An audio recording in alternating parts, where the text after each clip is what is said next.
Hello guys, কেনে আছা? ভালে আছা তো?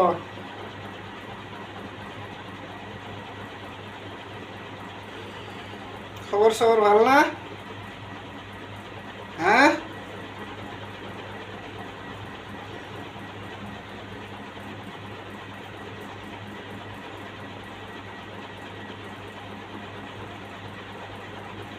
মানে কি হ'ল, মাথাটো বিষাই আছে না, মানে শৰীৰটো ভাল নহয় মোৰ।